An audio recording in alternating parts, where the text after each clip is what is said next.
Bonjour à tous, bienvenue dans ce nouvel épisode de TPV News. J'espère que vos vacances d'été se sont bien passées et qu'elles ont été peuplées de visites dans les parcs de loisirs. Pour ma part, même si j'ai pris un peu de repos, je n'ai cessé de penser à vous.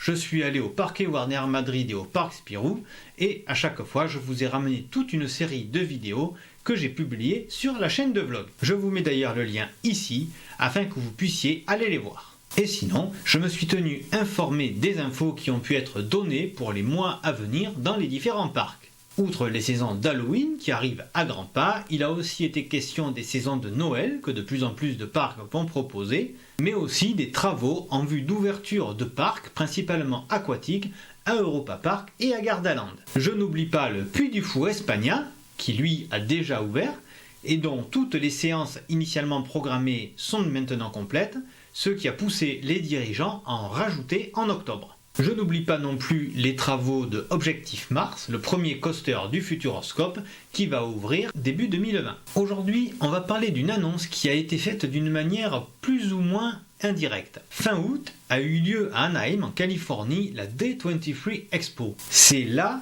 convention organisée par le fan club officiel et un peu contrôlé de Disney. Et le dimanche, c'était la conférence sur les projets de Disney dans tous ces parcs de loisirs à travers le monde. On espérait tous qu'on en saurait un peu plus sur l'agrandissement des Walt Disney Studios, sur de nouvelles attractions au parc Disneyland, des sites de fans français avaient été invités, un des deux ambassadeurs avait fait le déplacement, mais rien n'a été annoncé.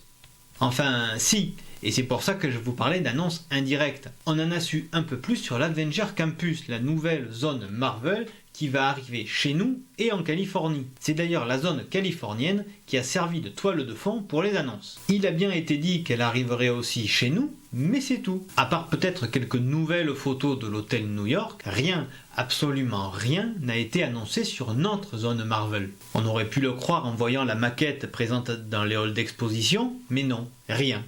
Pour vous expliquer au mieux, je prendrai évidemment les infos de la D23 Expo, mais aussi quelques images des permis de construire. C'est pas foufou, mais en recoupant les infos, je pense qu'on arrivera à y voir un peu plus clair. D'abord, parlons de la zone dans sa totalité, et je commence par la storyline générale de tous les lands Marvel à travers le monde. Il s'agit en fait de bases de recrutement afin de grossir les rangs des Avengers et les aider à lutter contre le mal. Toutes ces zones sont donc interconnectées afin que le recrutement soit plus efficace. Bref, les héros de demain, c'est nous.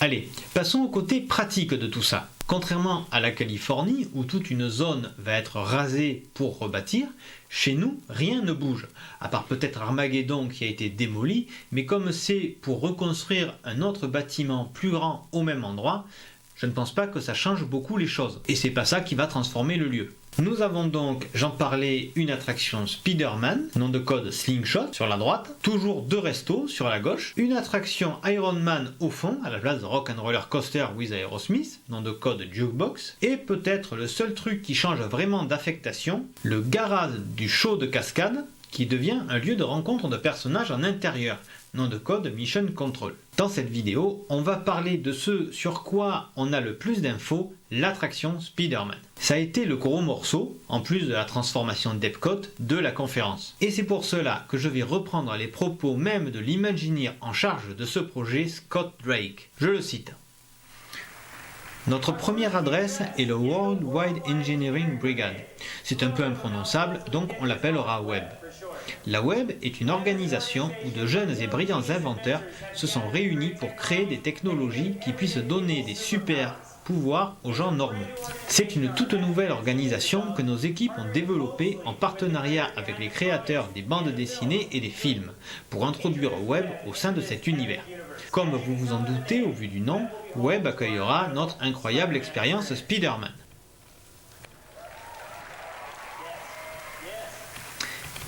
Il se trouve que Peter Parker est l'un des plus ambitieux inventeurs chez WEB.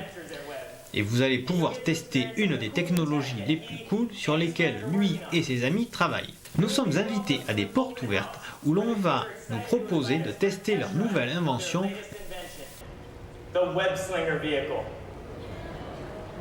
qui permet à chacun de lancer des toiles comme le copain de Peter Parker, Spider-Man. Et bien sûr, il sera là lui-même pour vous expliquer comment faire.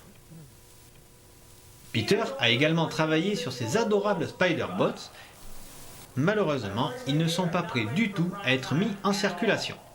En plein milieu de l'excitation des portes ouvertes, ces robots vont souffrir d'un problème technique, vont se reproduire eux-mêmes encore et s'échapper dans le campus. Peter a alors besoin de notre aide.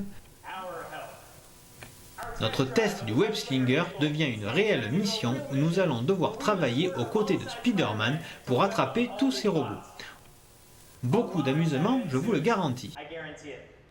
Voilà qui est plus clair, n'est-ce pas ?